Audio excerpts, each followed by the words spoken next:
Nesse vídeo eu quero compartilhar com vocês 4 hábitos que me ajudaram muito a conseguir passar em medicina na UFPA, na UEPA, que é a que eu vou cursar, na UFSC e na UERN. A maioria desses hábitos eu comecei a aplicar no último ano e eles me ajudaram a aumentar minha média geral em 33 pontos em relação ao Enem anterior. Então se você quer passar em medicina ou em qualquer outro curso utilizando a tua nota do Enem, fica nesse vídeo até o final porque essas dicas vão te ajudar a melhorar o teu desempenho nos estudos. Mas antes de falar os hábitos em si, eu preciso deixar claro que eu vou falar coisas que talvez você não faça e que fazem muita diferença para você ter um desempenho melhor no vestibular, mas o estudo para o Enem, para o vestibular, para qualquer concurso que seja, não foge muito da realidade. Então você inevitavelmente vai precisar ter um momento onde você vai estudar teoria, ter um momento onde você vai resolver questões, e eu acho importante dizer isso para que vocês não fiquem esperando que eu vá passar uma fórmula mágica. Não existe assim esse grande segredo que ninguém sabe para conseguir passar em medicina. Na verdade, é você fazer o básico, o simples, muito bem feito, que vai te aprovar. Mas muitas vezes, quando a gente está começando no processo, a gente deixa de fazer algumas coisas que são básicas, que são óbvias e que são muito importantes. Então, é sobre isso esse vídeo. Eu espero muito que vocês gostem e que ajude. Vamos lá, o primeiro hábito importantíssimo que eu considero que assim foi um divisor de águas para eu conseguir fazer uma prova melhor do Enem foi desapegar dos conteúdos que eu já sabia. De novo, olha aí, parece muito óbvio, né? Mas eu sei que muita gente não faz isso. Às vezes você tem facilidade com algumas matérias e você fica estudando muito só dessas matérias, porque você tem aquele feedback positivo. Você tá estudando, você tá fazendo questão e você tá acertando. Isso causa uma sensação muito boa. Então você fica muito estudando o que você já sabe, o que você conhece, o que é confortável. Sendo que, para você ter uma prova melhor, por exemplo, você teve um desempenho aqui no Enem do último ano. Para você ter um desempenho maior que esse salto de desempenho, esse meio aqui é composto de coisas que você não aprendeu no último ano, coisas que você não sabe, ou seja, coisas que vão ser desconfortáveis de aprender, assim, pelo menos no primeiro momento. Então é muito importante desapegar do que você já sabe. Deixa isso um pouco de lado,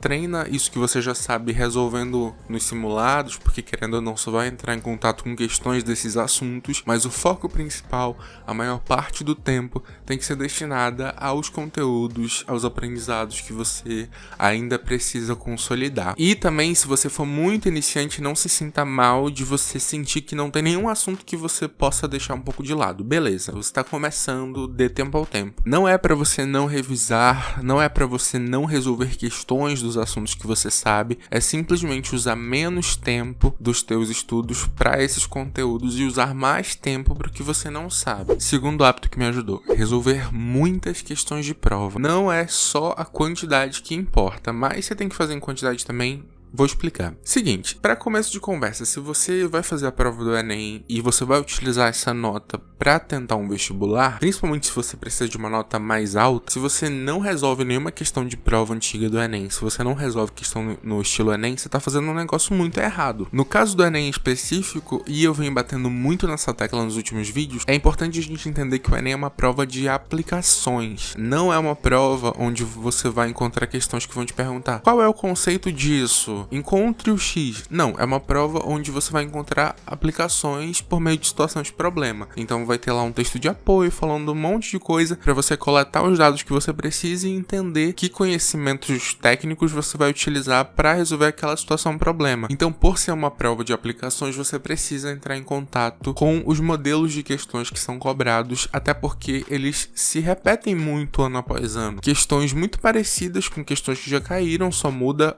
os dados, obviamente, uma coisinha ou outra no enunciado, mas são muito parecidas. É um processo gradativo. Você começa estudando a parte teórica, fazendo questões mais específicas para você ganhar alguma bagagem teórica, mas depois você precisa começar a fazer provas antigas para você entender de que maneira o Enem cobra os conteúdos que você viu nas tuas aulas, no teu livro, e no começo você vai ver que você vai errar bastante, e por você errar bastante, você vai levar muito mais tempo para conseguir pesquisar sobre os erros que você teve, aprender com aqueles erros. Mas quanto mais for se aproximando do momento da prova, o ideal é que você resolva questões em grande quantidade, e aí provavelmente você já vai estar acertando bastante, acertando perto da meta de questões que você tem para acertar. Não vai precisar gastar tanto tempo vendo resolução das coisas, porque você questões pontuais que você vai errar, e também você vai entender que lá no final vão ter assuntos que realmente, se você não aprendeu, nem vale a pena você estudar, mas a gente fala sobre isso num outro vídeo. Então você começa a resolver essas questões de prova com bastante frequência, em bastante quantidade, para que quando chegue lá na hora da prova do Enem, primeiro, você vai estar muito menos nervoso, porque você já fez aquilo muitas e muitas e muitas vezes em casa. Lógico que é diferente no momento da prova, tem um nervosismo a mais, mas você vai estar muito melhor nesse aspecto, e você vai estar acostumado a fazer aquilo. As questões do Enem não vão te surpreender, porque os modelos se repetem ano após ano. Terceiro hábito que me ajudou muito,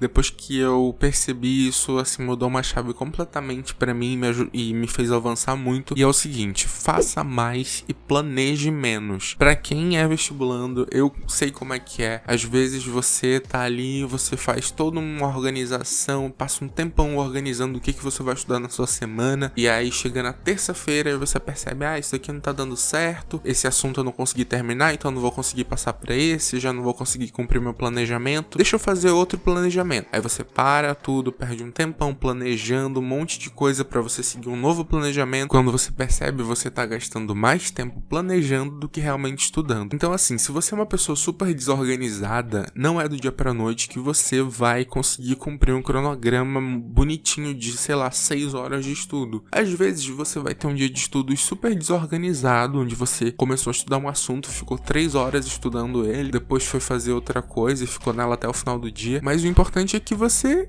estudou, que você aprendeu alguma coisa. Às vezes quando a gente planeja muito, a gente quer colocar um monte de coisa pra fazer no dia. E é importante entender também que tem assuntos que vão te demandar mais tempo pra você entender completamente. E isso varia de pessoa pra pessoa. Pode ser que um determinado assunto pra você, você lá colocou 1 hora pra você estudar aquilo. Nessa 1 hora, em menos que isso, você vai ter entendido tudo, vai estar fazendo questão, porque é um assunto que já é fácil pra você. E tem outro que não, que pra você entender bacana e começar a resolver questão e acertar, vai demorar 1 semana. E tudo bem, é assim mesmo, as coisas vão se equilibrando. Então não fique preso, não fique presa a um planejamento, e não fique com essa ideia de que o mais importante é você cumprir o planejamento certinho pra você conseguir marcar lá que você fez uma tarefa que você tinha pré-definido antes. O mais importante é que você estude, que você resolva questões que você vai aprendendo.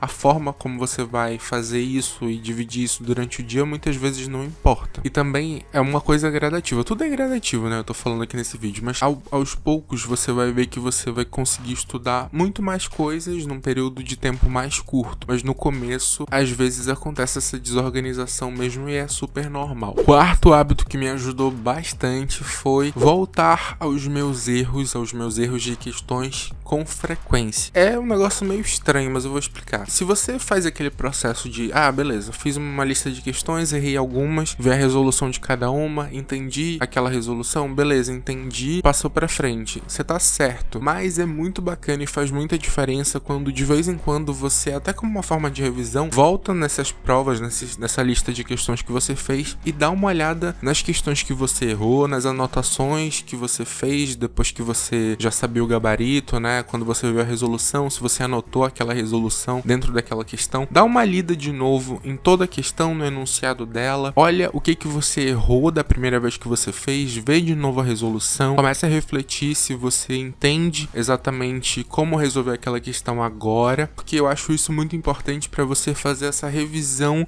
das habilidades que você adquiriu. Não é nem isso, faz muito sentido, porque como as questões, o modelo das questões vai se repetindo ano após ano, tem muitas coisas, tem muitas sacadas, muitos raciocínios de questões que a princípio você errou, mas que você viu a resolução e entendeu, que quando você volta pra ver aquilo, você acaba fixando o raciocínio, aquela sacada diferente daquele determinado tipo de questão, e é uma coisa que você pode encontrar na prova atual. Então é muito importante. E quando você faz isso, você reforça muito mais o que você aprendeu durante o ano. E quando chega na prova de novo, quando você se depara com aquele mesmo estilo de questão, fica ainda mais fácil você resolver e é ainda mais rápido. Bom, gente, os hábitos foram esses. Eu espero muito ter ajudado com esse vídeo de alguma forma. Se você gostou do conteúdo, deixa um like, comenta aqui embaixo o que você achou. Se tá chegando agora por aqui, se inscreve no canal para acompanhar mais vídeos sobre a prova do Enem, sobre medicina e tudo mais. E é isso. Tchau.